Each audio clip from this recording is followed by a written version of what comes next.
Hello everyone, welcome back to this channel. So आज हम करने वाले हैं द इकोनॉमी ऑफ भारत की जो यूनिट 1 है वो कवर करेंगे, जिसका नाम है इकोनॉमिक ग्रोथ एंड डेवलपमेंट।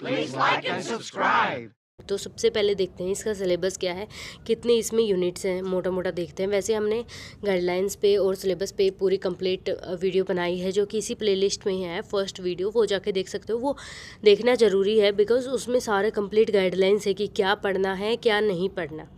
ठीक है, तो उसको देख लेना। And without any time waste हम स्टार्ट करते हैं इसी को। और इसकी जो पीडीएफ है फ्री ऑफ कॉस्ट मिलेगी, जो कि टेलीग्राम पे मिलेगी। ठीक है, वहाँ से डाउनलोड कर सकते हो। अगर लिंक चाहिए तो डिस्क्रिप्शन में मिल जाएगी टेलीग्राम की। एंड कोई भी अगर अदर डाउट्स आते हैं तो वो बता देना। अगर मैं बताऊँ, इसका पेपर 90 मार्क्स का होता है, जो कि डिसिप्लिन स्पेसिफिक कोर्स होता है। ये हमारा है बीकॉम ऑनर्स के स्टूडेंट्स के पास एंड बीए प्रोग्राम के स्टूडेंट्स के पास। आई थिंक बीकॉम प्रोग्राम में भी होगा। ये डिसिप्लिन स्पेसिफिक कोर्स है तो इसका 90 मार्क्स का पेपर होगा। ठीक है, तो अभी देखते हैं इसका सिलेबस। तो इसमें 4 यूनिट्स हमारे पास है। पहली है इकोनॉमिक ग्रोथ डेवलपमेंट, सेकंड है overview of economy of Bharat, agriculture industrial sector, service and external sector. 90 marks का पेपर है। तो पहली यूनिट आज हम कवर करेंगे economic growth and development. So economic growth का मतलब क्या होता है, तो ये एक बार देख लेते हैं कि नोट्स कैसे हैं। तो ये सारे देखो पूरे हैंड रिटन नोट्स हैं, मतलब खुद टाइप किए हैं ये सारे। तो ये आप ले सकते हो इसकी पीडीएफ। अभी मैं समझा देती हूँ, अगर समझ ही नहीं आएगी तो पीडीएफ का करोगे क्या। तो सबसे पहले है हमारे पास कि इकोनॉमिक ग्रोथ होती क्या है। एक सेकेंड। सो इकोनॉमिक ग्रोथ का मतलब होता है इंक्रीज़ करना production of goods and services. तो आप बीकॉम के स्टूडेंट्स हो तो आपको इतना तो पता होगा क्या गुड्स एंड सर्विसेज, क्या प्रोडक्शन होता है। तो इसमें जब हम गुड्स एंड सर्विसेज के प्रोडक्शन में इंक्रीज़ करते हैं तो उसी को बोलते हैं इकोनॉमिक ग्रोथ, एक पीरियड ऑफ टाइम के अंदर। ठीक है, इसको मेजर करने के लिए हम क्या यूज़ करते हैं, ग्रोस डोमेस्टिक प्रोडक्ट, हमारी जीडीपी और नेशनल इनकम। देखो, अगर कोई कहे कि हमारे इंडिया की नेशनल इनकम में बढ़ोतरी हो रही, इंक्रीजमेंट हो रहा है, तो हम क्या कहेंगे, उसको इकोनॉमिक ग्रोथ बोल रहे हो आप। अगर मैं आपको बोलूं कि हमारी जो जीडीपी है इंडिया की वो इंक्रीज़ हुई है, पहले पिछले साल 2% थी और अभी 4% हो गई, तो आप क्या कहोगे, मैम इकोनॉमिक ग्रोथ हो गई 2% से, है ना। तो देखो, इंडिया मोर कार, अगर हम ज़्यादा कार प्रोडक्ट बनाएं, ज़्यादा खाना बनाएं, क्लोथ सर्विसेज ज़्यादा बनाएं, गुड्स एंड सर्विसेज का प्रोडक्शन इंक्रीज़ कर दें पिछले साल से अब की साल के बीच में, तो ये क्या होता है, economic growth. So I hope कि इकोनॉमिक ग्रोथ का तो मीनिंग क्लियर हो गया होगा कि इंक्रीज होना production of goods and services में। ओके, नाउ फीचर्स क्या होते हैं इकोनॉमिक ग्रोथ के, कैसे पता चलेगा कि इकोनॉमिक ग्रोथ हुई है। अगर मैं बोलूं कि इंक्रीज हुआ है production of goods and services में, तो इकोनॉमिक ग्रोथ हुई है, हाँ हुई है। ठीक है, अगर आपकी नेशनल इनकम में इंक्रीज़ हो गया, मैं कहूँ आपकी नेशनल इनकम जो पूरी इंडिया की इनकम है वो इंक्रीज हो गई, राइज हो गई, तो इसका मतलब है इकोनॉमिक ग्रोथ हो गई।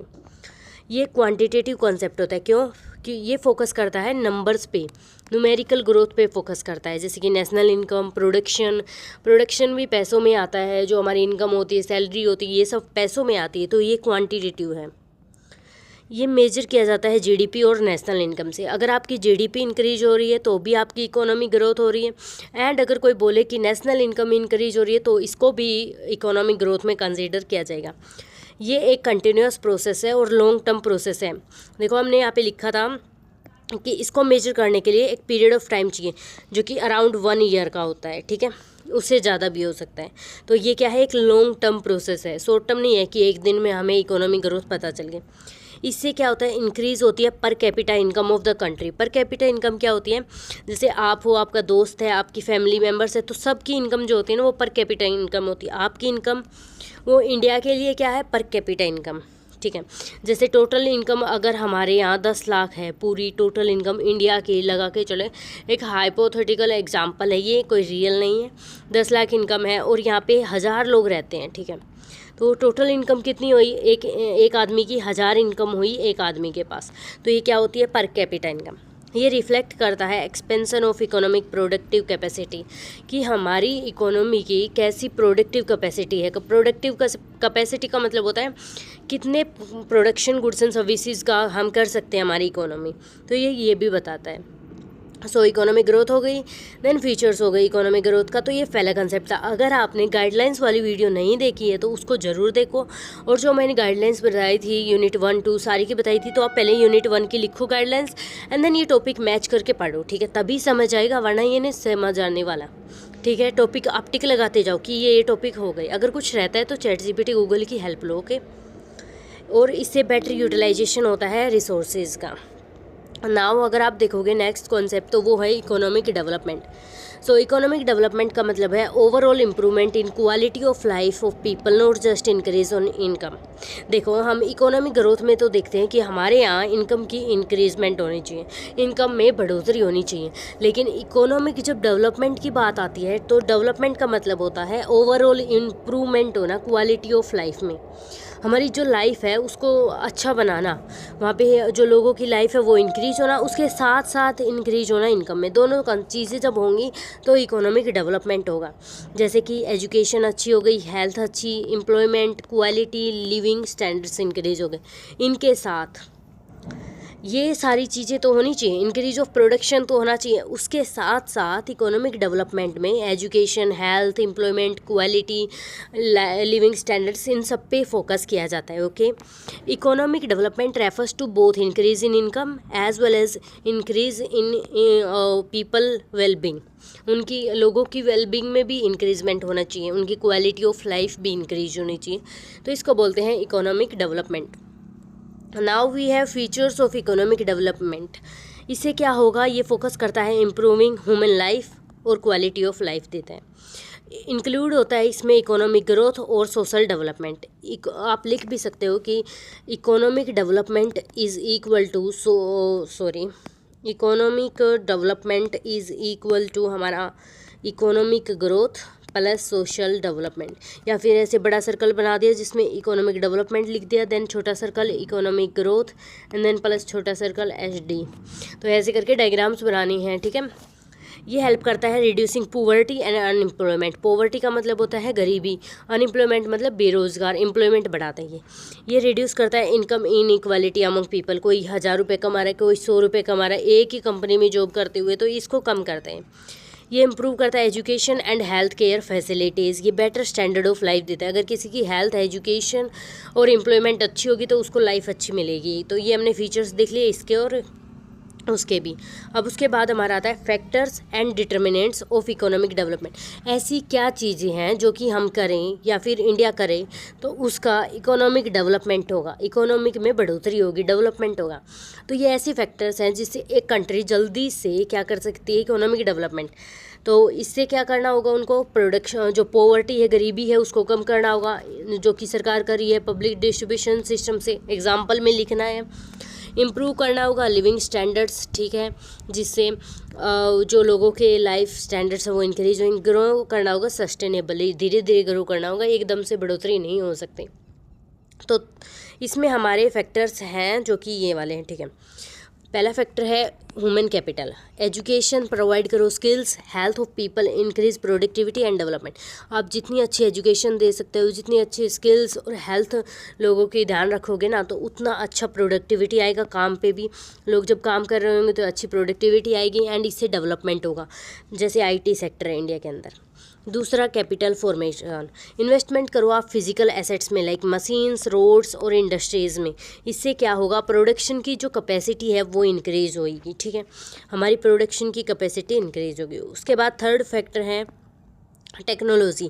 आप यूज़ करो मॉडर्न टेक्निक्स का, जिससे एफिशिएंसी और आउटपुट दोनों इंप्रूव होंगे। आउटपुट इंक्रीज होगा और एफिशिएंसी अच्छी आएगी। जैसे डिजिटल पेमेंट्स यूज़ करो आप, नॉन कैश पेमेंट्स यूज़ करो आप, कैश अब ज़्यादा मत रखो, डिजिटली पेमेंट करो, ठीक है। थर्ड हो गया। फोर्थ है natural resources. Availability of land, water, minerals, port production but require proper use. देखो, आपके पास नेचुरल रिसोर्स होते हैं, नेचुरल रिसोर्स होते हैं जो कि हमने प्रकृति ने, हमारे जो अर्थ ने हमें प्रोवाइड किए हैं, जैसे कि लैंड, वाटर और मिनरल्स। ये क्या सपोर्ट करते हैं, इससे प्रोडक्शन तो अच्छा होता है, लेकिन हमें इसका प्रॉपर यूज़ करना चाहिए, ठीक है। हमें क्या करना चाहिए, प्रॉपर यूज़ करना चाहिए, ताकि और लोग भी इसको यूज़ कर सकते हैं। उसके बाद है हमारी गवर्नमेंट पॉलिसीज़। तो गवर्नमेंट को ऐसी पॉलिसीज़ बनानी चाहिए जिससे हमारा डेवलपमेंट हो। डेवलपमेंट जैसे कि एलपीजी रिफॉर्म्स आए थे, लिबरलाइजेशन, प्राइवेटाइजेशन, ग्लोबलाइजेशन, जो कि 1991 में आए थे। बस इतने लिख देना और कुछ नहीं लिखना। फिर है फाइनेंशियल सिस्टम। जब हम कोई भी हमारा बिजनेस ओपन करना चाहते हैं तो हमें लोन चाहिए होता है, फंड चाहिए होता है, तो बैंकों को ऐसा फंड हमें प्रोवाइड करना चाहिए कम पैसे के इंटरेस्ट में, और या फिर हमें लोन प्रोवाइड करना चाहिए बिजनेस और डेवलपमेंट के लिए। तो फाइनेंशियल सिस्टम भी ऐसे काम करता है। हमने फैक्टर्स देख लिया। अब है हमारा कि इकोनॉमिक ग्रोथ और इकोनॉमिक डेवलपमेंट दोनों में क्या डिफरेंस होता है, तो ये इम्पोर्टेंट है एक तो। सबसे पहले ग्रोथ डिफरेंस लिखते टाइम पे एग्ज़ाम में भी ऐसे ही डिफरेंस लिखना है, ठीक है।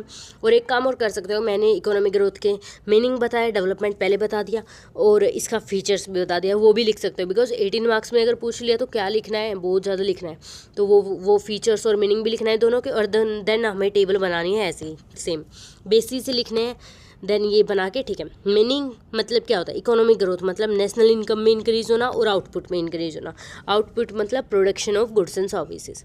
इकोनॉमिक डेवलपमेंट का मतलब क्या होता है, इंक्रीज होना इनकम में, तो ठीक है हम इम्प्रूव कर लेंगे, लेकिन हमारे जो जीने का तरीका है, लिविंग स्टैंडर्ड्स है, उनमें भी इम्प्रूवमेंट होना, जैसे कि हेल्थ, हमारी एजुकेशन, इन सब में भी इम्प्रूवमेंट होना। इसमें क्वान्टिटेटिव पे बात होती है, मतलब हम इकोनॉमिक ग्रोथ को न्यूमेरिकली मेजर करते हैं, लेकिन इस पर क्वांटिटेटिव भी होती है और क्वालिटेटिव भी होती है, ठीक है। इसको मेजर नहीं किया जा सकता। ये फोकस करता है प्रोडक्शन और आउटपुट में। प्रोडक्शन मतलब कितना बनाया और आउटपुट मतलब फाइनल कितना मेन जो काम आया, ठीक है। प्रोडक्शन समझ लो आपने कितना पढ़ा, और आउटपुट मतलब एग्ज़ाम में कितना लिख पाए। इकोनॉमिक डेवलपमेंट फोकस करता है ह्यूमन के वेलफेयर पे और क्वालिटी ऑफ लाइफ पे। ये जीडीपी से मेजर किया जाता है और नेशनल इनकम से। ये इकोनॉमिक डेवलपमेंट मेजर किया जाता है ह्यूमन डेवलपमेंट इंडेक्स और लिटरेसी रेट और लाइफ एक्सपेक्टेंसी रेट।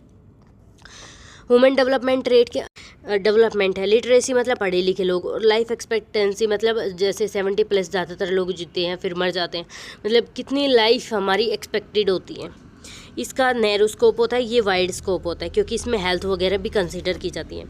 इसमें इनकम कंसीडर नहीं करते, लेकिन इसमें करते हैं क्योंकि रिड्यूस करता है हमें अनइक्वलिटी।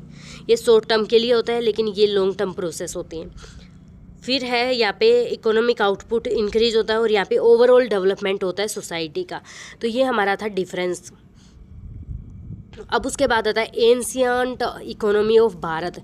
भारत हमारी इंडिया, उसकी एंशियंट मतलब पुराने टाइम की इकोनॉमी कैसी थी, ओल्ड, जब हम लोग पैदा भी नहीं हुए थे ना उस टाइम की, मतलब हमारे पूर्वज वगैरह तो थे 1990s की बात है ये, ठीक है। उस टाइम की इकोनॉमी कैसी थी, role of agriculture, trade, commerce. वहाँ पे एग्रीकल्चर का क्या रोल था हमारी इकोनॉमी के अंदर, हमारे ट्रेड का क्या रोल था, और कॉमर्स कैसे होता था उस टाइम पे। तो हम देखते हैं ancient economy of Bharat was mainly based on agriculture. Agriculture पे बेस्ड थी, उस टाइम पे फार्मिंग ही होती थी, खेती बाड़ी, और जिससे अगर कुछ ज़्यादा बना लेते थे, कुछ ज़्यादा क्रॉप्स उगा ली, तो फिर क्या करते थे, ट्रेड करते थे और कॉमर्स करते थे।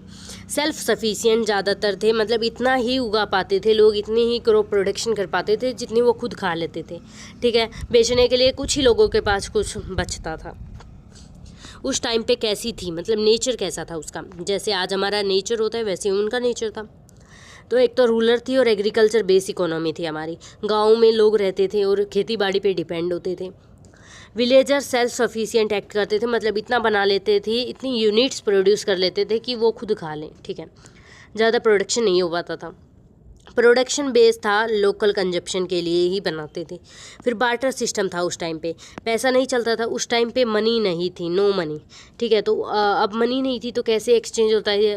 अब देखो आपके पास गेहूँ है, ठीक है, वीट है आपके पास, और मेरे पास है लेट्स से पेन है एक मेरे पास। अब आपको पेन चाहिए तो मैं क्या कहूँगी, आपको अगर आपको पेन चाहिए तो मुझे गेहूँ दो और आप पेन ले लो।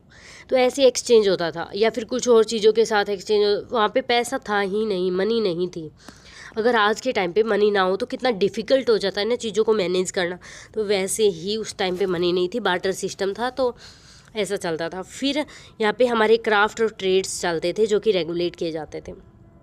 अब हमने देखा कि एंशियंट इकोनॉमी क्या होती है। अब देखते हैं रोल क्या था एग्रीकल्चर का उस टाइम पे। तो एग्रीकल्चर बैकबोन थी, मतलब जैसे हमारी बैकबोन होती है ना, वैसे ही एग्रीकल्चर बैकबोन थी एंशिएंट इंडिया की इकोनॉमी की। और ये सपोर्ट करती थी मेजॉरिटी ऑफ पॉपुलेशन। क्यों? क्योंकि ज़्यादातर पॉपुलेशन बेस्ड थी एग्रीकल्चर के ऊपर ही। जो मेजर ऑक्यूपेशन था, लोगों का धंधा था, वो फार्मिंग था, खेती बाड़ी ही था। जिसमें वो क्या क्रॉप्स बोते थे? वो बोते थे rice, wheat, barley, pulses, cotton and sugarcane. ये वो बनाते थे। एग्रीकल्चर डिपेंड करती थी मॉनसून पे और ट्रेडिशनल इरिगेशन मेथड्स पे। आज तो बहुत ज़्यादा मॉडर्न मेथड्स आ गए हैं, और कई बार तो आज तो मॉडर्न जो मेथड्स ऐसे आ गए हैं कि आपको मॉनसून पे भी डिपेंड नहीं होना पड़ता, लेकिन उस टाइम पे करती थी। फिर लैंड रिवेन्यू सिस्टम चलता था, सोर्स ऑफ स्टेट इनकम। क्या होता था, आपके पास इतना अगर खेत है कोई भी, तो आप अगर वहाँ पे आपने कुछ प्रोडक्शन किया, लाइक 100% प्रोडक्शन होता है, तो उसमें से आपका जो प्रॉफिट होता है वो 50% होता है। 1/6, एक सेकेंड, हाँ, 1/6 जो प्रोडक्शन होगा, वो जो प्रॉफिट होगा वो ले लेंगी सरकार, स्टेट बोलते हैं उनको, सरकार को, गवर्नमेंट और किंग भी बोल दो, किंग होते थे उस टाइम पे, और गवर्नमेंट, ठीक है, ये ले लेंगे 1/6 प्रोडक्शन। तो लैंड रिवेन्यू ले लेते थे। फिर सरप्लस, अगर आपने बोया, ठीक है, आपने कुछ भी एग्रीकल्चर फार्मिंग की, उसके बाद आपका कुछ सरप्लस बच गया, मतलब आपने अपनी फैमिली के लिए रख लिया। फिर अगर कुछ सरप्लस बचता है तो उसको ट्रेड किया जाता था और अर्बन ग्रोथ के लिए बेच दिया जाता था। ठीक है, ट्रेड मतलब हम करते हैं ना परचेज सेल करना, तो इसी को बोलते हैं ट्रेड। अब के लिए इतना ही समझो। फिर हमने देखा, देखो यहाँ पे हमने एक सेकेंड, या हमने यहाँ पे ancient economy of Bharat overview में हमने कर लिया एंशिएंट इकोनॉमी, या हमने एग्रीकल्चर का देख लिया। नाउ हम देखने वाले हैं ट्रेड और कॉमर्स का क्या रोल था। ठीक है, तो role of trade and commerce, तो दोनों ट्रेड और कॉमर्स एक ही बात है कि धंधा करना, व्यापार करना। लोकल इकोनॉमी से कनेक्टेड थे विद रीजनल और इंटरनेशनल मार्केट होते थे। ठीक है, इंटरनल ट्रेड होती थी और एक्सटर्नल ट्रेड। ठीक है, तो दोनों क्या हैं? इंटरनल ट्रेड जो कि विलेजेस, टाउन्स और फेयर्स में कंडक्ट किए जाते थे। इसमें क्या होता था? बार्टर सिस्टम चलता था, एक्सचेंज होता था फूड ग्रेन्स का, वीट के बदले पल्सीज ले लो, पल्सीज के बदले बार्ले, ये सब। क्लोथ का, हैंड क्राफ्ट्स का, जैसे आपने कुछ हाथ से कुछ चीज़ें बनाई, उस टाइम पे हाथ से बनी हुई चीज़ें बहुत फेमस थी, तो आप हमारे से वीट ले लो और हमें वो चीज़ दे दो। कोई भी क्लॉथ चाहिए तो वो एक्सचेंज करो, उसके बदले वो लो। तो ऐसी इंटरनल ट्रेड होती थी, जो कि बार्टर सिस्टम हम बोल सकते हैं इसको, सिंपली बार्टर सिस्टम। उसके बाद एक्सटर्नल ट्रेड क्या होती थी? रोम, सेंट्रल एशिया और साउथ एशिया के साथ, ये कंट्रीज़ के नाम, इनके साथ ट्रेड होती थी, जिसमें हम क्या करते थे? जो भी मसाले होते हैं उनको भेजते थे। एक्सपोर्ट करना मतलब भेजना, और इम्पोर्ट करना मतलब लेके आना। तो ये है एक्सपोर्ट, भेजना, और इम्पोर्ट मतलब लेके आना। इसको याद करने का सिंपल तरीका, इम हमारे पास, हमारे अंदर, तो इम्पोर्ट करना हमारे इंडिया के अंदर। तो एक्सपोर्ट क्या करते थे? स्पाइसेस, मसाले वहाँ पे कम थे, इसलिए हम यहाँ से एक्सपोर्ट करते थे। Textile, perils, ovary. और इम्पोर्ट क्या करते थे? Gold, horses, luxury goods. ठीक है, अब हमने ट्रेड की बात कर ली, इंटरनल, एक्सटर्नल। अब कॉमर्स का क्या रोल है यहाँ पे? इंस्टीट्यूशनल रोल था। एक तो शेरनी सिस्टम चलता था, जो कि प्रोडक्शन और ट्रेड दोनों को कंट्रोल करता था। Barter and coin based exchange भी होने लगा था अब, और सी रूट भी थे जो कि हमें सपोर्ट करते थे ट्रेड एक्सपेंशन का। अब एक क्वेश्चन कि वास्को डी गामा थे जिन्होंने फर्स्ट टाइम भारत को डिस्कवर किया था, तो कब किया था? Let me know in the comments. Okay, trade contributed to economic integration and culture exchange. Trade जब होती थी तो एक तो इकोनॉमिक इकट्ठी आके बात करती थी, उसके बाद कल्चर एक्सचेंज होता था। हमारी यहाँ की जो हैंडमेड गुड्स थे वो वहाँ पे जाते थे, तो उन्हें पता चलता था कि यहाँ कैसी चीज़ें हैं, इंडिया के अंदर क्या चल रहा है, तो इससे क्या होता था? कल्चर एक्सचेंज होता था। अब नेक्स्ट टॉपिक है, अब टिक लगा लो जो जो टॉपिक हो गए गाइडलाइंस में। अब है नेक्स्ट टेम्पल इकोनॉमी। इसका मतलब होता है इकोनॉमिक, एक ऐसा इकोनॉमिक सिस्टम। इकोनॉमिक सिस्टम क्या होता है? बेसिकली कोई भी एक्टिविटी करो जिससे आपको पैसा मिले। तो टेम्पल इकोनॉमी भी एक ऐसा इकोनॉमिक सिस्टम है जहाँ पे temple act not only as religious place but also important centre of economic, social and culture activity. Temple जो मंदिर होते हैं उसको हम क्या मानते हैं? रिलीजियस प्लेस आज के टाइम पे तो, लेकिन पहले के टाइम पे यहाँ से पैसा बनता था। ये सोशल हैं, कल्चरल एक्टिविटीज़ भी होती थी यहाँ पे। कैसे होती थी? कैसे टेम्पल को centre of economic activity consider किया जाता था? पैसे बनाने के लिए सेंटर जगह टेम्पल है। देखो, टेम्पल के पास बहुत ज़्यादा ज़मीन होती थी, मंदिरों के पास बहुत ज़्यादा ज़मीन होती थी, बहुत बहुत बड़े बड़े मंदिर होते थे उस टाइम पे। तो उन्हें बहुत ज़्यादा डोनेशन मिलता था, चैरिटी मिलती थी, जिसमें पैसा होता था, ज़मीन होती थी, गोल्ड होता था, एग्रीकल्चर प्रोड्यूस भी होता था, वीट वगैरह क्रॉप्स होती है ना वो। ठीक है, एक तो ये हो गया। फिर दूसरा, टेम्पल की जो ज़मीन होती थी यूज़ की जाती थी एग्रीकल्चर प्रोडक्शन के लिए। ठीक है, फिर है टेम्पल एक्ट करते थे सेंटर ऑफ स्टोरेज और रीडिस्ट्रीब्यूशन ऑफ वेल्थ। हम वहाँ पे स्टोरेज कर सकते, बहुत बड़े बड़े मंदिर थे तो उतनी जगह का कोई यूटिलाइजेशन नहीं था, तो वहाँ पे हम स्टोरेज कर सकते थे। उसके बाद टेम्पल प्रमोट करते थे हैंडीक्राफ्ट, स्कल्पचर, मेटल वर्क और वीविंग्स। मतलब हैंडीक्राफ्ट जो भी चीज़ इंडिया में बनती थी उसको टेम्पल्स प्रमोट करते थे, बाहर के लोग टेम्पल विजिट करते थे और वहाँ पे लोग सामान धर के बेच सकते थे। टेम्पल जो फेस्टिवल्स थे इंक्रीज लोकल ट्रेड और डिमांड ऑफ गुड्स इंक्रीज करती। टेम्पल में जो भी मंदिरों में फेस्टिवल्स सेलिब्रेट किए जाते थे उस टाइम पे बाहर के भी लोग आते थे, उससे क्या हुआ, जो चीज़ें वहाँ पे रहती थी उससे हमारी डिमांड बढ़ी गुड्स की।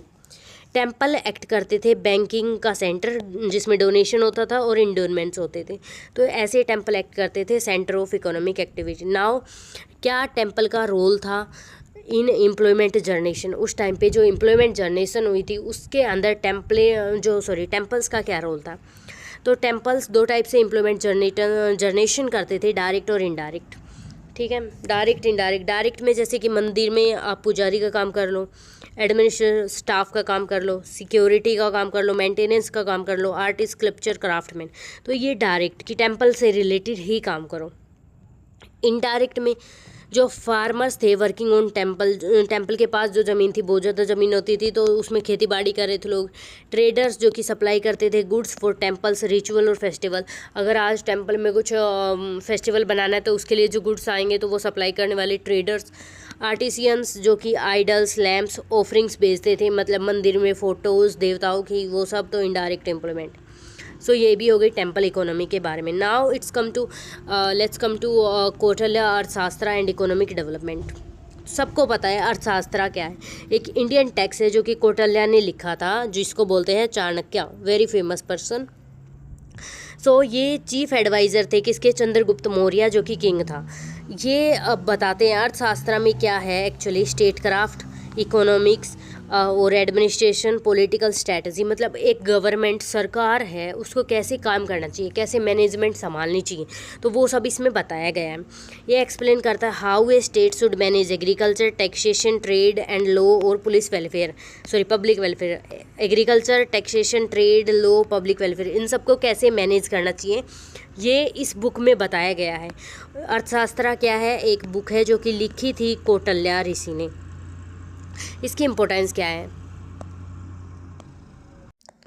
नाउ अगर बात करें सिग्निफिकेंस, तो इसकी जो हमारी अर्थशास्त्र बुक थी इसकी, तो सिग्निफिकेंस को हम बोल सकते हैं इम्पोर्टेंस। ठीक है, किसी भी चीज़ का क्या महत्व है। ठीक है, तो अभी इसका महत्व की बात करें तो ये एक स्ट्रक्चर मॉडल था स्टेट एडमिनिस्ट्रेशन का, कि मतलब कैसे स्टेट के एग्रीकल्चर, टैक्सेशन, ट्रेड और पुलिस है और पब्लिक वेलफेयर, उस सब को मैनेज करना चाहिए। मैनेजमेंट के लिए ये एक हमारा मॉडल था। ठीक है, उसके बाद ये इकोनॉमिक स्टेबिलिटी, पॉलिटिकल स्टेबिलिटी को लिंक करता है।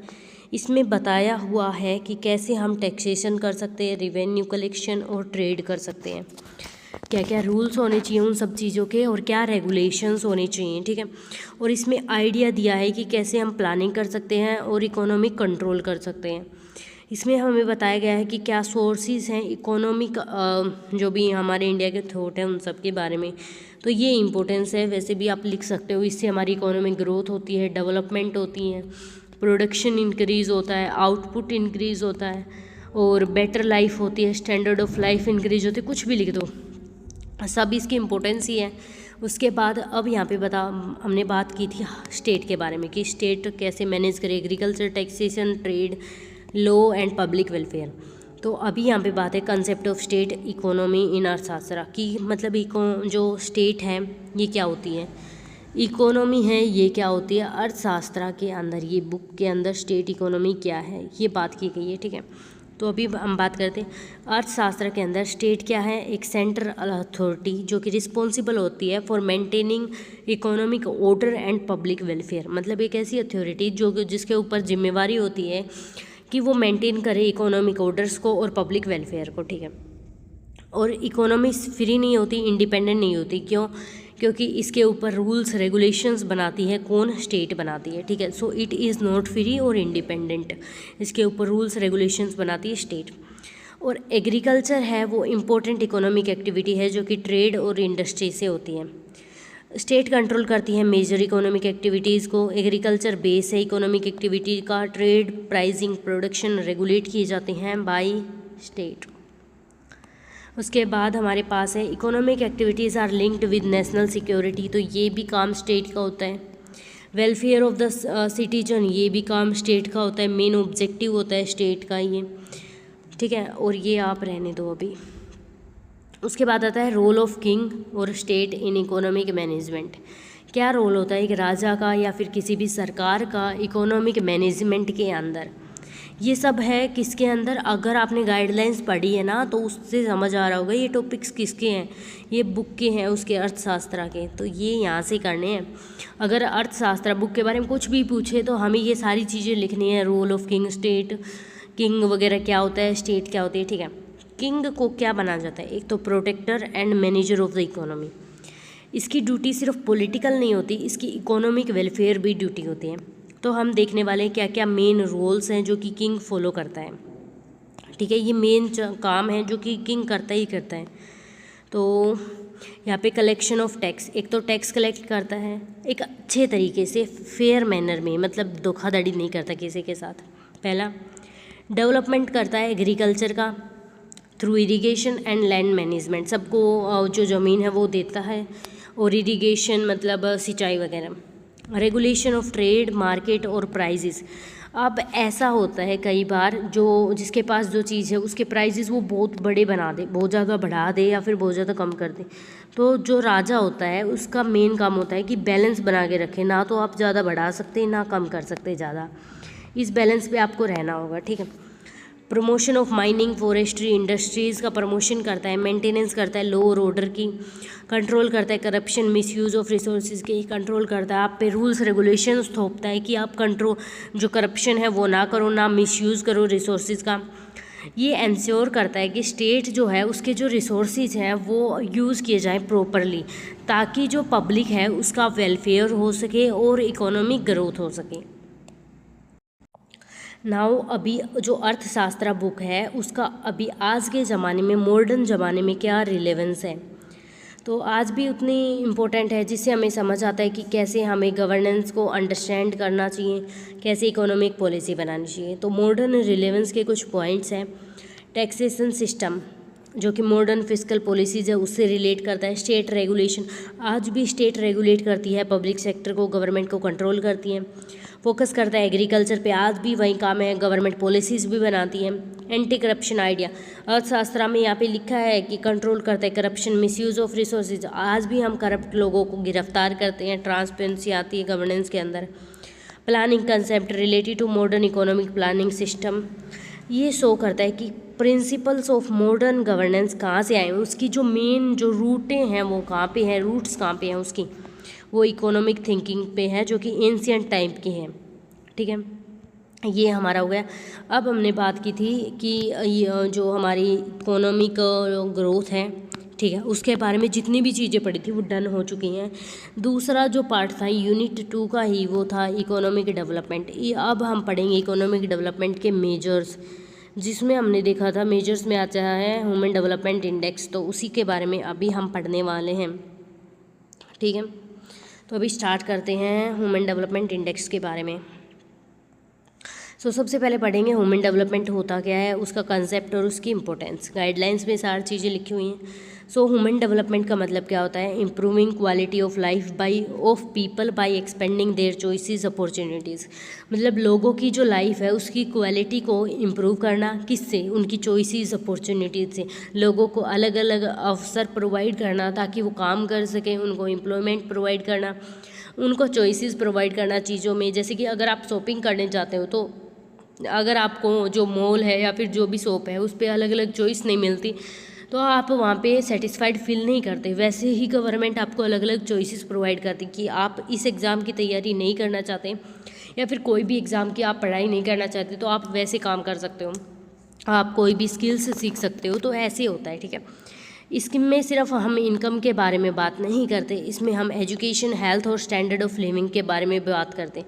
मैंने कितनी बार बता दिया आपको कि इकोनॉमिक ग्रोथ में हम बात करते हैं इनकम के बारे में, और इकोनॉमिक डेवलपमेंट में हम बात करते हैं एजुकेशन, हेल्थ और स्टैंडर्ड ऑफ लिविंग के बारे में। ठीक है, इसकी इम्पोर्टेंस क्या है? तो इसमें क्या होता है, ओवरऑल वेलबींग देखा जाता है लोगों का कि कैसे लोग रह रहे हैं, उनकी हेल्थ कैसी है, एजुकेशन, ये सब। इसमें हम इनकम, जीडीपी की बात करते हैं, उसके साथ हम स्टैंडर्ड ऑफ लिविंग की बात करते हैं। इसमें फोकस किया जाता है एजुकेशन, हेल्थ, लिविंग स्टैंडर्ड्स पे। इससे पॉवर्टी रिड्यूस होती है और इनइक्वालिटी कम होती है। ये हमें गाइड करता है कि हमें कैसे पॉलिसी बनानी चाहिए ताकि सोशल डेवलपमेंट हो सके। ये रियल प्रोग्रेस शो करता है। ह्यूमन डेवलपमेंट क्या करता है, रियल प्रोग्रेस शो करता है कि इकोनॉमी, कंट्री हमारी कैसे प्रोग्रेस कर रही है। उसके बाद है components of human development index. Human development index क्या होता है, एक कंपोजिट इंडेक्स होता है जिससे मेजर किया जाता है ह्यूमन डेवलपमेंट अलग अलग कंट्रीज़ में। जैसे कि हमने बात की कि ये ह्यूमन डेवलपमेंट होता है, यहाँ पे हमने बात की कि ह्यूमन डेवलपमेंट होता क्या है। अब हमारे इंडिया का ह्यूमन डेवलपमेंट, फिर चाइना का ह्यूमन डेवलपमेंट, फिर रसिया का, यूके का, इन सब का ह्यूमन डेवलपमेंट है।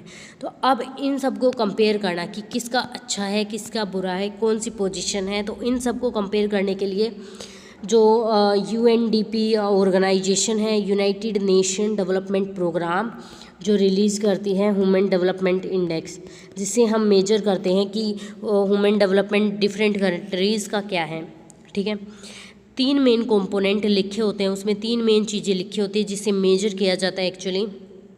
तो उसमें पहली आती है हेल्थ, कि वहाँ के लोगों की लाइफ एक्सपेक्टेंसी रेशियो कैसी है, हेल्थ कैसी है। दूसरी चीज़ एजुकेशन कैसी है वहाँ पे। तीसरी चीज़ स्टैंडर्ड ऑफ लिविंग कैसा है। ये ऐसी 3 चीज़ें हैं जिनसे हम ह्यूमन डेवलपमेंट मेजर करते हैं दूसरी कंट्री का अपने साथ। ठीक है, तो इन चीज़ों में अगर बात करूँ तो हेल्थ क्या होती है, it measure the average life expectancy of people in a country. अगर किसी की हाइयर होगी तो वो बेटर हेल्थ कंडीशन होगी, अगर मेडिकल फैसिलिटीज़ अच्छी होंगी। देखो, अगर बात करें हम इंडिया का और हम यूएसए का एग्जांपल लेके चलते हैं, अमेरिका और इंडिया।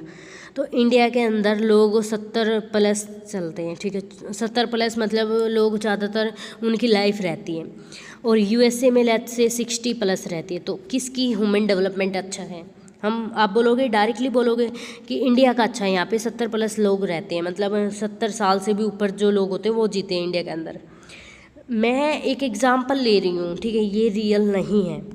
तो 70+ लेते हैं तो इंडिया का अच्छा है ना। क्यों? क्योंकि वहाँ की हेल्थ कंडीशंस अच्छी हैं, मेडिकल फैसिलिटीज़ अच्छी हैं।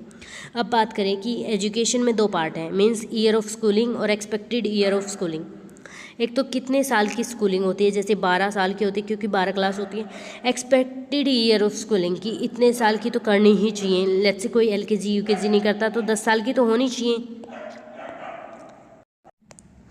तो यहाँ पे हमें शो करता है कि एजुकेशन लेवल क्या है और नॉलेज क्या है लोगों की। ठीक है, तो एजुकेशन से भी हम कंपेयर कर सकते हैं हमारे ह्यूमन डेवलपमेंट इंडेक्स को। ठीक है, फिर उसके बाद थर्ड जो कंपोनेंट होता है वो है स्टैंडर्ड ऑफ लिविंग, कि हमारी ग्रोस नेशनल जो इनकम है पर कैपिटा वो कैसी है। इनकम लेवल जो है एक्सेस टू बेसिक नीड्स, क्या हमारे पास इतनी इनकम है जिससे हम हमारी बेसिक नीड्स को कम्पीट कर पा रहे हैं। तो अगर इतनी इनकम है तो इनइक्वालिटी कम होगी, पॉवर्टी कम होगी। तो इसी से पता चलेगा कि हमारा ह्यूमन डेवलपमेंट इंडेक्स किस टाइम पे है, अभी कि कहाँ पे रैंकिंग कर रहा है। तो ये 3 चीज़ें हैं जो कि हमें ध्यान रखनी चाहिए ह्यूमन डेवलपमेंट इंडेक्स को मेजर करने के टाइम पे, health, education, standard of living. ठीक है, उसके बाद हमारा आता है लिमिटेशंस क्या होती हैं ह्यूमन डेवलपमेंट इंडेक्स की। तो अगर मैं लिमिटेशंस की बात करूं तो वो क्या होती हैं, तो ये बहुत ज़्यादा यूज़फुल होता है, लेकिन कुछ लिमिटेशंस होती हैं। इनइक्वालिटी को मानता ही नहीं है कि जैसे हमने यहाँ पे देखा कि यहाँ पे हमारे पास पर कैपिटा इनकम होनी चाहिए। ठीक है, लेकिन ये इनइक्वालिटी को मानता ही नहीं है कि जो पर कैपिटा इनकम होती है वो तो हम एक हाइपोथेटिकल है कि हमारे पास 10 लाख अगर इनकम है, लेट्स से 1 लाख इनकम है, तो उसमें से 1000 लोग हैं तो 100 रुपये एक इंसान के पास है। ऐसा हो ही नहीं सकता, किसी के पास 10 पाएंगे, किसी के पास 90 रुपये पाएंगे। तो ये क्या है, इनइक्वालिटी। किसी के पास 10 है, किसी के पास 90। इनइक्वालिटी को मेजर ही नहीं करता, इसको इग्नोर करता है। It does not include environmental factors, इसमें इन्वायरमेंटल जो फैक्टर्स होते हैं उसको भी इंक्लूड नहीं करता। Sorry, it does not measure political freedom and human rights. जो ह्यूमन राइट्स होते हैं, फंडामेंटल राइट्स, उनको भी ये मेजर नहीं करता, और जो हमारी फ्रीडम होती है उसको भी नहीं देखता। ये फोकस करता है सिर्फ लिमिटेड इंडिकेटर्स पे, जैसे कि लिमिटेड इंडिकेटर्स की बात करूँ तो हमारी एजुकेशन और हमारी जो हेल्थ है वो सॉरी, हेल्थ और एक लिविंग स्टैंडर्ड, तो इन तीनों पे ही फोकस करता है ये। फिर है ये रीजनल डिफरेंस हो सकते हैं जो हमारी कंट्रीज़ के उसके अंदर।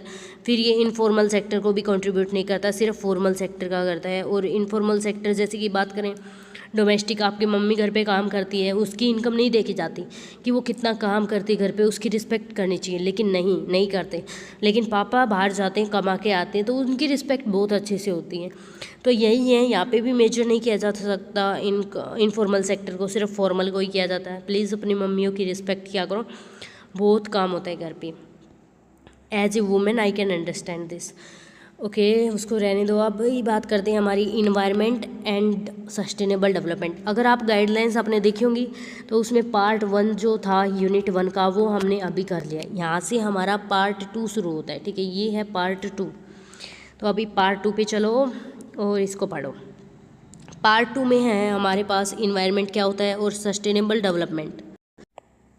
देखो, इन्वायरमेंट का मतलब है नेचुरल सराउंडिंग्स इन विच ह्यूमंस, एनिमल्स, प्लांट्स लिव। हमारी आसपास की जो भी नेचुरल सराउंडिंग है, आसपास के जो भी लोग रहते हैं, चाहे वो ह्यूमंस हो, एनिमल्स हो या फिर प्लांट्स हो, उसी को बोलते हैं इन्वायरमेंट, जिसके अंदर हवा, पानी, ज़मीन, फॉरेस्ट, ये सारे नेचुरल रिसोर्सेज आते हैं। अभी बात करें सस्टेनेबल डेवलपमेंट क्या होता है। इसका मतलब डेवलपमेंट ऐसे करना ताकि नीड ऑफ प्रेजेंट तो हम मीट कर सकें, कि मतलब आज जो नीड है, प्रेजेंट की जो नीड है, उसको तो पूरा कर लें, ठीक है, लेकिन जो फ्यूचर जनरेशन है उसके पास भी बचा के, उसके लिए भी हम चीज़ों को बचा के रखें। जैसे पानी का ऐसे यूज़ करो कि आपको जितना यूज़ करना है उतना यूज़ करो, लेकिन वेस्ट मत करो उसको, ताकि अगले आने वाली जनरेशन भी इसको यूज़ कर सकें। Means development that meet need of present without harming the ability of future generation to meet their own need। तो ये होता है सस्टेनेबल डेवलपमेंट। यहाँ पे सिर्फ पानी की बात नहीं है कि पानी का यूज़ करना चाहिए, यहाँ पे सारे नेचुरल रिसोर्सेज की बात बताएं, चाहे वो एयर हो, वाटर हो, लैंड हो, फॉरेस्ट हो, कोई भी हो, ठीक है। अब ये ज़रूरी क्यों है सस्टेनेबल डेवलपमेंट और इन्वायरमेंट। तो एक तो सस्टेनेबल डेवलपमेंट प्रोटेक्ट करता है हमारी नेचुरल रिसोर्सेज को फ्यूचर यूज़ के साथ, फ्यूचर यूज़ के लिए, कि फ्यूचर जनरेशन भी इसको यूज़ कर सकते हैं।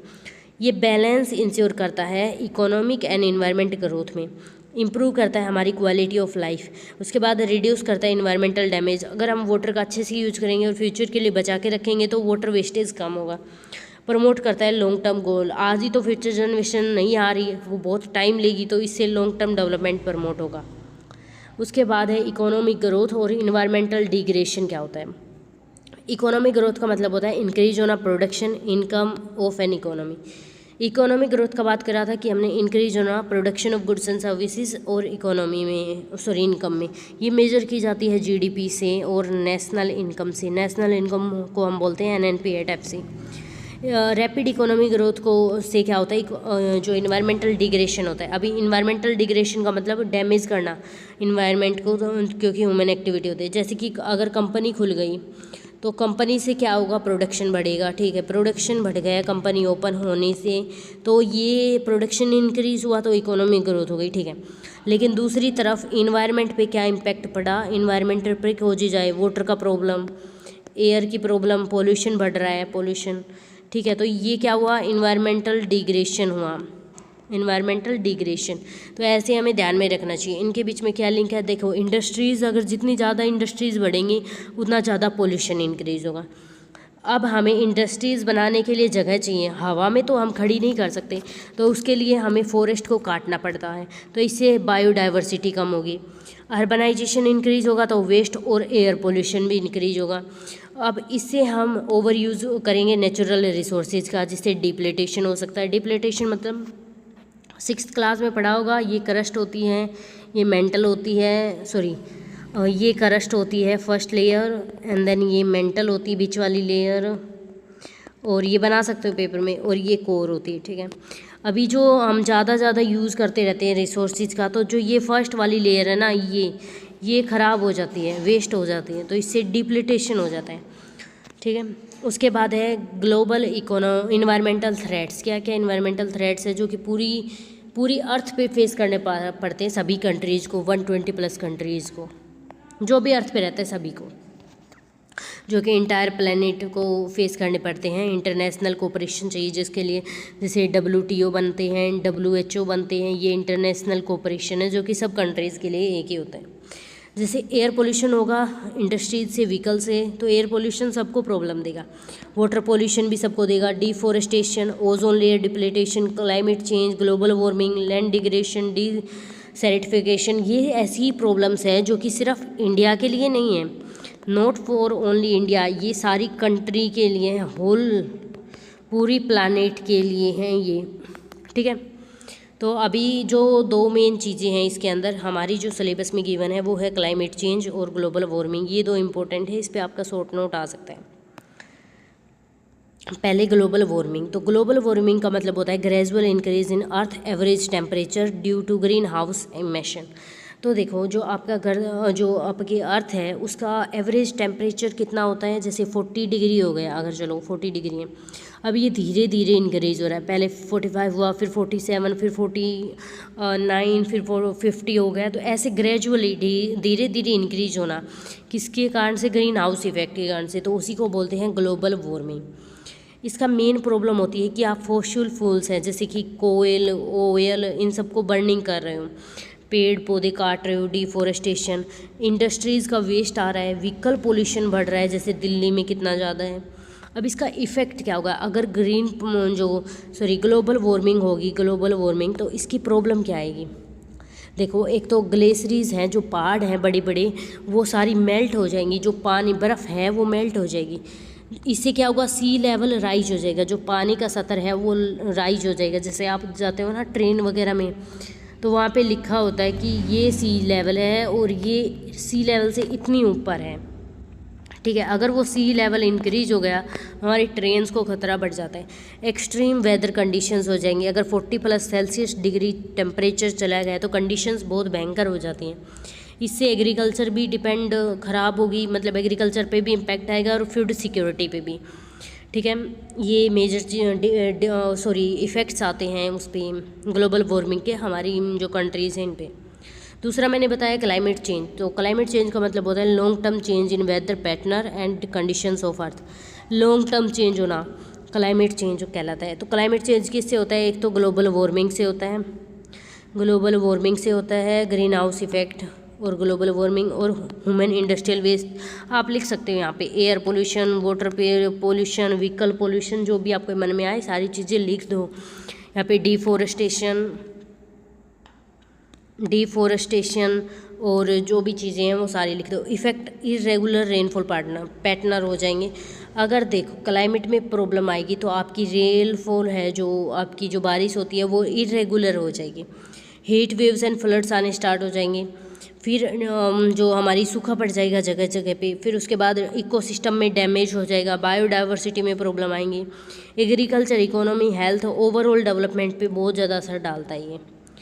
उसके बाद हमने देखा कि कितनी प्रॉब्लम्स चल रही हैं। अब भाई प्रॉब्लम्स होंगी तो जैसे कि चाणक्य जी ने बताया कि प्रॉब्लम्स है तभी तो सरकार है उनकी प्रॉब्लम्स का सॉल्यूशन देने के लिए। तो अभी देखते हैं कि सरकार ने क्या क्या सॉल्यूशंस हमें प्रोवाइड किए। सो ऐसी गवर्नमेंट की पॉलिसीज़ और इनिशिएटिव्स जो कि सस्टेनेबल डेवलपमेंट में हेल्प करते हैं, तो इसमें शॉर्ट नोट आना कंपलसरी है। ठीक है, net zero emission target in India, पहला जो प्रोग्राम है वो है net zero emission target in India. इसका मतलब क्या है, balancing the amount of green house gases emitted with the amount removed from the atmosphere, so जो नेट जो इम्पैक्ट है वो जीरो बने। जैसे कि आपकी जो सैलरी है, ठीक है, आपकी जो सैलरी है उसको आप जो खर्च करते हो, एक तो खर्च करते हो, एक्सपेंस करते हो, दूसरा आप उसकी सेविंग करते हो। ठीक है, इससे अच्छे से समझ आएगा। तो इन दोनों के बीच में बैलेंस बनाने के चलना कि हाँ एक्सपेंस इतना करना है, सेविंग इतनी करनी है, ताकि आपके ऊपर कोई भी मतलब नेगेटिव बैलेंस ना जाए, आपका हमेशा पॉजिटिव रहे या फिर जीरो रहे, नेट जीरो। मतलब आपको लोन वगैरह ना लेना पड़े। तो इसी को बोलते हैं net zero emission target in India, मतलब जीरो रहे हमारा। जैसे ग्रीन हाउस जो इफ़ेक्ट होती गैसेस होती हैं उसकी अमाउंट को, और जो रिमूव किया जाता है एटमॉस्फेयर से उसको नेट जीरो बना के रखें ताकि इम्पैक्ट जीरो आए। इंडिया ने एक टारगेट सेट किया है ताकि जो अचीव करे बाई 2070 के लिए टारगेट है कि इस टाइम पे हम अपना जो नेट जीरो इमिशन है इसको अचीव कर लें। अब इसको अचीव करने के लिए अगर आपने देखो टारगेट लिया है कि आप अब की बार 9 SGPA लेके आओगे 8th सेमेस्टर में, तो आपका टारगेट है, ठीक है। अब क्या करने वाले हो, उसके लिए पढ़ाई तो करनी होगी ना, तो क्या स्ट्रेटजीज़ लोगे आप। ऐसे ही सरकार ने किया है 2070 तक हम ये टारगेट अचीव करेंगे, उसके लिए क्या स्ट्रेटजीज़ हैं वो देखते हैं। एक तो सरकार ने एक्सपेंशन कर दिया रिन्यूएबल एनर्जी सोर्सेज का, सोलर और विंड। हाँ भाई, बहुत ज़्यादा सोलर एनर्जी अब यूज़ हो रही है, ठीक है, ये बात है। फिर promotion of electric vehicles and clean transport, हाँ प्रमोशन हो रहा है बहुत ज़्यादा इलेक्ट्रिक व्हीकल्स का, अभी तो स्कूटी वगैरह भी चल रही है इलेक्ट्रिक व्हीकल्स की, ठीक है। एनर्जी एफिशिएंसी इन इंडस्ट्रीज बिल्डिंग, जब एनर्जी की हमें लाइट की ज़रूरत होती है तभी यूज़ करते हैं, वरना वेस्ट नहीं करते। एफोरेस्टेशन, मतलब जितने ज़्यादा पेड़ पौधे हो सकते हैं उतने ज़्यादा लगाओ। रिडक्शन इन फॉसिल फ्यूल्स, अब हम पहले डिपेंड होते थे कि हम कोयले से बिजली बनाएंगे, लेकिन आज वाटर से भी बनती है, तो रिडक्शन हो गया। Green technology adoption in production process, आज हम ग्रीन रिवॉल्यूशन को लेके आए तो उससे हमें जो प्रोडक्शन में है वो ज़्यादा प्रॉब्लम्स नहीं आ रही, तो इसका अडॉप्शन किया। तो ये चीज़ें हैं जो सरकार कर रही है 2070 तक अपना नेट जीरो एमिशन टारगेट को अचीव करने के लिए। अब रोल क्या होगा इसका विकसित भारत मिशन में, 2047 तक हमारा जो टारगेट है विकसित भारत मिशन का, उसमें क्या रोल होगा। तो एक तो ये प्रमोट करेगा सस्टेनेबल इकोनॉमिक ग्रोथ का, दूसरा इंश्योर करेगा एनर्जी सिक्योरिटी का और क्लीन एनर्जी का, रिड्यूस करेगा एनवायरमेंटल पोल्यूशन और हेल्थ कॉस्ट। क्यों, क्योंकि हम यहाँ पे एफोरेस्टेशन कर रहे हैं, इंडस्ट्रीज़ को इनकी इंक्रीज एफिशिएंसी कर रहे हैं, इलेक्ट्रिक चीज़ प्रमोट करें। ये ग्लोबल जो हमारी लीडरशिप है क्लाइमेट एक्शन में उसको भी इनहेंस करेगा। ग्लोबल लीडरशिप होती है मतलब हमारे से चाइना आगे है, इंडिया से USA आगे है इस चीज़ में, UK आगे है, तो इससे हमारी हम फर्स्ट पोजीशन पे आ सकते हैं, ठीक है। लॉन्ग टर्म जो डेवलपमेंट होगा इससे कोई भी डैमेज भी नहीं होगा, तो ये हो गया। दूसरी जो स्कीम चल रही है वो है carbon credit trading scheme for decarbonisation objective, ठीक है। ये स्कीम है, उसका ऑब्जेक्टिव क्या है, डीकार्बनाइजेशन ऑब्जेक्टिव। तो ये स्कीम का एम क्या है, टू रिड्यूस करना carbon emissions by allowing companies to trade emission permits increasing lower pollution levels. देखो कार्बन से जो चीज़ें बनी होती है ना उनका ट्रेड जो है परमिट करना, बंद करना, इजाज़त देना उनको, और इनकरेज करना कि लोअर पोल्यूशन से जो बनी चीज़ें हैं उनको आप ज़्यादा से ज़्यादा यूज़ करो। इसमें इंडिया की क्या अप्रोच है कि एस्टेब्लिश करो कार्बन मार्केट फ्रेमवर्क, इनक्रेज करो इंडस्ट्री को कि आप यूज़ करो इस एमिशन को, रिड्यूस कर दो ज़्यादा वेस्टेज को, रिवॉर्ड सिस्टम लगाओ कि आप लो कार्बन टेक्नोलॉजी यूज़ करोगे तो आपको इतना रिवॉर्ड मिलेगा। इंटीग्रेशन करो ग्लोबल मार्केट्स के साथ, आप जो जैसे हमारे WHO world health organization, WTO world trade organization, इनके साथ ग्लोबल कोऑपरेशन बनाओ, मॉनिटरिंग एंड वेरिफिकेशंस करो एमिशंस का। उसके बाद इसका बेनिफिट क्या होगा, ये प्रमोट करेगा reduction green house effect, encourage करेगा। इससे क्या होगा, ये क्लीन टेक्नोलॉजी अडॉप्शन को इनकरेज करेगा कि आप इसको अडॉप्ट करो। फाइनेंशियल जो इनिशिएटिव्स हैं इंडस्ट्रीज़ के लिए उनको क्रिएट करेगा। तो मतलब सारी जो प्रॉब्लम्स हैं उसकी अप्रोच इंडिया की क्या होनी चाहिए, बेनिफिट्स क्या है और उसकी लिमिटेशन सबकी सेम है ऑलमोस्ट, तो एक ही याद कर लो तो सबकी सेम हो जाती है। ये वही फिर से सस्टेनेबल इंडस्ट्रियल जो ग्रोथ है उसको सपोर्ट करेगा, इंडिया को हेल्प करेगा कि वो क्लाइमेट के गोल्स को इम्प्रूव कर सके, जो अचीव कर सकें। उसके बाद लिमिटेशन, कॉम्प्लेक्स है ये सिस्टम और ग्रीन वॉशिंग है, इसका रिस्क रहता है, हाई कॉम्प्लेक्स कॉस्ट आती है ज़्यादा, लिमिटेड अवेयरनेस है स्मॉल फर्म्स के अंदर, मार्केट प्राइस वॉलेटिलिटी। तो ये सारे लिमिटेशंस वो बेनिफिट सबके सेम है। अब नेक्स्ट जो स्कीम है वो है हमारी ग्रीन हाइड्रोजन एथेनॉल स्कीम।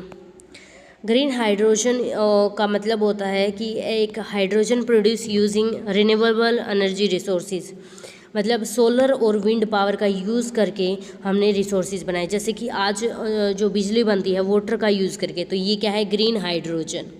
ठीक है, इसका इम्पोर्टेंस क्या है, तो एक तो क्लीन एनर्जी ट्रांजिशन होगा, रिड्यूस करेगा डिपेंडेंस। आज हम कोयले पे डिपेंड नहीं है, क्यों, क्योंकि हम वाटर से भी एनर्जी बना सकते हैं, तो आज हमें कोयल पे डिपेंड नहीं होना पड़ता।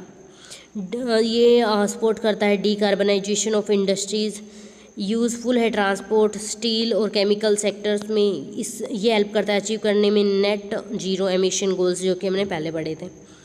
India green hydrogen mission, India क्या कर रहा है, इसने लॉन्च किया national green hydrogen mission to promote production use of green hydrogen. ये मिशन लॉन्च किया एक तो। दूसरा, डेवलप किया हाइड्रोजन के इंफ्रास्ट्रक्चर्स जो कि वाटर से एनर्जी बना सके। इन्वेस्टमेंट अट्रैक्ट की लोगों को, और इंडिया को बनाया एक global hub for hydrogen production के लिए। उसके बाद है एथनॉल ब्लेंडिंग प्रोग्राम। क्या है, तो इसका मतलब है मिक्सिंग करना एथनॉल विद पेट्रोल, एथनॉल को और पेट्रोल को दोनों मिक्स करना, फिर रिड्यूस करना फॉसिल फ्यूल्स का यूज़। इन दोनों को मिक्स करके कुछ बनाना है, एंड देन उससे क्या होगा, जो फॉसिल फ्यूल्स है उनका रिडक्शन कम हो जाएगा। तो इंडिया प्रमोट कर रही है एथनॉल ब्लेंडिंग अप टू 2%, 20% इसका टारगेट है, E20 टारगेट बोलते हैं इसका। Role of ethanol in energy security, इससे क्या होगा, जो क्रूड ऑयल है हम इंपोर्ट करते हैं रसिया से, उसमें रिडक्शन आ जाएगा। उसके बाद ये सपोर्ट करेगा डोमेस्टिक फ्यूल प्रोडक्शन को, जो घरेलू जो खाने बनाने में जो यूज़ होता है उसको। ये इम्प्रूव कर देगा एनर्जी इंडिपेंडेंस, हमें बिजली के लिए किस पे डिपेंड नहीं होना पड़ेगा। इसके जो बेनिफिट्स वो क्या है, रिड्यूस करेगा फ्यूल कट करेगा कार्बन एमिशंस को, सपोर्ट करेगा रिन्यूएबल एनर्जी को, प्रमोट करेगा क्लीन ट्रांसपोर्ट सिस्टम। ठीक है, क्योंकि हम इसमें ग्लोबल वार्मिंग नहीं कर रहे, ना तो क्लाइमेट चेंज होगा इससे, और ना फिर यहाँ पे ग्रीन हाउस इफेक्ट होगा, तो कुछ भी नहीं होगा, तो जो ट्रांसपोर्ट क्लीन रहेगा। एग्रीकल्चर और रूरल इकोनॉमी पे इसका क्या जो इम्पैक्ट है वो ये लिख रखा है यहाँ पे, यू कैन सी, बिल्कुल सिंपल है। उसके बाद नेक्स्ट है sustainable circular economy. Circular economy एक ऐसा सिस्टम होता है जहाँ पे जो रिसोर्सेज हैं उनको रीयूज़ किया जाता है, रिसाइकिल किया जाता है, रीजनरेट किया जाता है, इंस्टेड ऑफ बिंग वेस्ट। आपने कोई रिसोर्स परचेज किया, आपने उसको वेस्ट कर दिया, अगर आपने उसको दोबारा से रीयूज़ नहीं किया, तो जैसे कि क्या होता है, बोटल्स होती है ना, हम उसमें पानी भर के आता है, हम उसको यूज़ करते हैं, ठीक है, फिर वो जो वहाँ से बोटल्स उठा के ले जाते हैं कबाड़ी वाले, कचरे वाले, तो वो रिसाइकिल करवाते हैं उसको, फिर रीजनरेट दोबारा से उसी से बोटल्स या फिर कुछ और चीज़ें बनती है। तो ये क्या है, सस्टेनेबल सर्कुलर इकोनॉमी। इसमें 3 R आते हैं, रीयूज़, रिसाइकल एंड रीजनरेट। ठीक है, हम उसको वेस्ट नहीं होने देते, उनका यूज़ करते हैं, मैक्सिमम वेस्ट होता है, और रिसोर्सेज को एफिशिएंटली यूज़ करते हैं। तो अभी इसमें 2 इकोनॉमी आती हैं, एक तो हमने सर्कुलर इकोनॉमी देखी, दूसरी है लीनियर इकोनॉमी। लीनियर इकोनॉमी का मतलब है रिसोर्सेज लो, उनको बनाओ, यूज़ करो और डिस्पोज कर दो। तो देखो लीनियर इकोनॉमी, देखो इकोनॉमी होती है जहाँ पे हम रिसोर्सेज बनाते हैं, ठीक है, तो लीनियर होती है एक, और एक होती है हमारी सर्कुलर। सर्कुलर में होता है, देखो लीनियर को याद करने के लिए ये लाइन बना लो, सर्कुलर को ये बना लो, ठीक है। सर्कुलर में आएगा एक R, फिर दूसरा R, देन तीसरा R, लेकिन लीनियर में आएगा RPUD, लाइन में, लीनियर मतलब लाइन। तो देखो अगर बात करूँ लीनियर में होता है रिसोर्स को बनाओ, देन प्रोड्यूस करो, देन उसका यूज़ करो, उसके बाद उसको वेस्ट कर दो, डिस्पोज कर दो। लेकिन वहीं सर्कुलर में तो ये सर्कल में चलती रहती हैं, आपने बनाया, रीयूज़ किया, देन जो हमारा रिसाइकल किया, एंड देन यहाँ पे हमने रिड्यूस किया, रिसाइकिल किया, और यहाँ पे हमने वो रीयूज़ किया। तो ऐसे करना होता है सर्कुलर में। सर्कुलर मतलब सर्कल घूमता रहता है, लाइन में एक बार लाइन गई, ख़त्म हुई, अब नया चीज़ बनेगा, फिर से लाइन बनेगी, फिर से लाइन, तो ऐसे होता है। अगर हम बुक की लैंग्वेज में देखें इसको, तो ये रहा, रिसोर्सेज बनाओ, प्रोड्यूस करो, यूज़ करो, डिस्पोज करो, इससे ज़्यादा वेस्ट होगा और रिसोर्सेज भी वेस्ट होंगे, डिप्लेटेशन होगा। सर्कुलर में रिड्यूस करो, रीयूज साइकिल मॉडल को फॉलो करो, वेस्ट को रिसोर्सेज में कन्वर्ट कर दो, और सस्टेनेबल रिसोर्सेज का यूज होगा, इससे रिसोर्सेज भी वेस्ट नहीं होंगे। तो प्रिंसिपल्स क्या है सर्कुलर इकोनॉमी के, अब हमें ये देख के पता चल गया होगा कि हमें किसको फॉलो करना चाहिए, इसको फॉलो करना चाहिए, सर्कुलर इकोनॉमी को, ठीक है, ताकि वेस्टेज कम हो।